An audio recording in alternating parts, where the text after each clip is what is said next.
Hi everyone. तो friends, जैसा कि हमने अपने लास्ट वीडियो में बताया था, 17 सितंबर 2021 को 45th जीएसटी काउंसिल की मीटिंग हुई है, जहां जीएसटी टैक्स पेयर्स को GST compliance law and procedure से रिलेटेड कई बड़ी राहत दी गई है। जीएसटी कंप्लायंस से रिलेटेड कई इंपॉर्टेंट बदलावों को हमने अपने लास्ट वीडियो में आप सभी के साथ शेयर किया था, और आज की इस वीडियो में GST compliance law and procedure से रिलेटेड कई ऐसे बड़े बदलावों को आप सभी के साथ शेयर करेंगे, जिनमें बहुत से बदलाव जीएसटी टैक्स पेयर्स के लिए काफी हेल्पफुल हैं। तो फ्रेंड्स, आप सभी का एक बार फिर से स्वागत है हमारे चैनल एक्सपर्ट इन्फो मीडिया में। तो चलिए friends, GST compliance law and procedure से रिलेटेड डिसीजंस दिए गए हैं, उन्हें आप सभी के साथ शेयर करते हैं। सबसे पहला डिसीजन या फिर अपडेट है फॉर्म जीएसटी आईटीसी 04 को लेकर। यहाँ पर आपको बताना चाहेंगे, form GST ITC 04 registered manufacturer या फिर उनके प्रिंसिपल के द्वारा जॉब वर्क को लेकर फाइल करने की रिक्वायरमेंट है, जिसे कि एवरी क्वार्टर फाइल करना पड़ता है। तो जीएसटी काउंसिल की इस मीटिंग में इस फॉर्म जीएसटी आईटीसी 04 की फाइलिंग को लेकर रिलैक्सेशन दिया गया है, जहां पर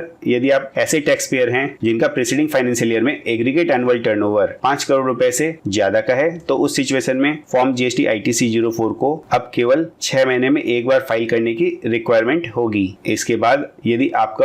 aggregate annual turnover preceding financial year में 5 करोड़ रुपए तक का ही है, तो उस सिचुएशन में फॉर्म जीएसटी आईटीसी 04 को केवल एक बार फाइल करने की रिक्वायरमेंट होगी। इसके बाद फ्रेंड्स, जो नेक्स्ट इंपॉर्टेंट बदलाव या फिर चेंज है वह जीएसटी टैक्स पेयर्स के लिए काफी राहत भरा है। फ्रेंड्स, आपको ध्यान में होगा, पास्ट जीएसटी काउंसिल की मीटिंग में जहां केवल नेट कैश लायबिलिटी पर ही इंटरेस्ट को चार्ज किया जा सकेगा, इसको लेकर डिसीजन दिया गया था, और इससे रिलेटेड सेक्शन 50 सब सेक्शन 3 को अमेंड भी किया गया था विथ रेट्रोस्पेक्टिव इफेक्ट, यानी कि 1/7/2017 से नेट कैश लायबिलिटी पर ही इंटरेस्ट को पे करने की रिक्वायरमेंट नोटिफाई कर दी गई थी। तो इसके साथ ही एक और अपडेट को जोड़ा जा रहा है, जहां पर बताया जा रहा है कि आपने यदि कोई इनएलिजिबल आईटीसी को अवेल किया है लेकिन यूटिलाइज नहीं किया है, तो उस पर आपको इंटरेस्ट पे करने की रिक्वायरमेंट नहीं होगी। यानी कि आपने यदि कोई इनएलिजिबल आईटीसी अवेल किया है और उसे यूटिलाइज भी कर लिया है, तो उस सिचुएशन में ही आपको इंटरेस्ट पे करने की रिक्वायरमेंट होगी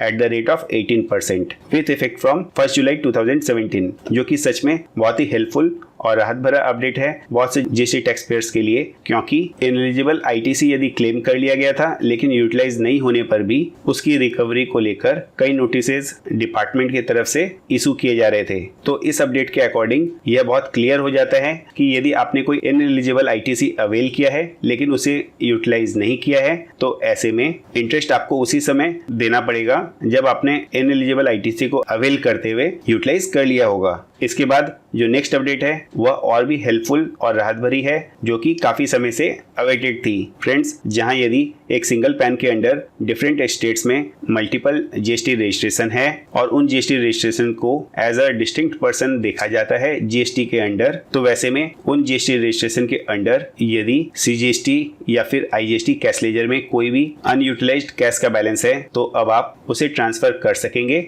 जिसके लिए आपको कोई भी रिफंड प्रोसीजर को फॉलो करने की रिक्वायरमेंट नहीं होगी, लेकिन कुछ सावधानियों को बरतते हुए, जिन्हें की आने वाले समय पर नोटिफाई किया जाएगा। तो यह काफी हेल्पफुल और अच्छी अपडेट है जीएसटी टैक्स पेयर्स के लिए। इसके बाद फ्रेंड्स, जीएसटी को लेकर 2 बड़े क्लैरिफिकेशन भी दिए गए हैं, जहां पर पहला क्लैरिफिकेशन है डेबिट नोट की डेट को लेकर for the purpose of section 16 sub section 4 of CGST act 2017। Friends, आगे बढ़ने से पहले आपको यहाँ पर बताना चाहते हैं, section 16 sub section 4 of the CGST act यह बताता है किसी फाइनेंशियल ईयर से रिलेटेड इनवॉइस या फिर डेबिट नोट पर आईटीसी आप उस कंसर्न फाइनेंशियल ईयर के एंड होने के बाद जो नेक्स्ट फाइनेंशियल ईयर होगा उसके सितंबर के जीएसटीआर 3B की फाइलिंग डेट तक क्लेम कर सकेंगे। तो ऐसे में इनवॉइस के अलावा उस इनवॉइस से रिलेटेड यदि कोई डेबिट नोट एक कंसर्न फाइनेंशियल ईयर में इशू किया जाता है, तो उस डेबिट नोट की डेट को इंपॉर्टेंस दिया गया है, न कि उस डेबिट नोट के ओरिजिनल इनवॉइस की डेट को उससे रिलेटेड आईटीसी क्लेम के लिए। फॉर एग्जांपल, यदि कोई डेबिट नोट इशू किया गया है जिसकी डेट फाइनेंशियल ईयर 2020-21 की है,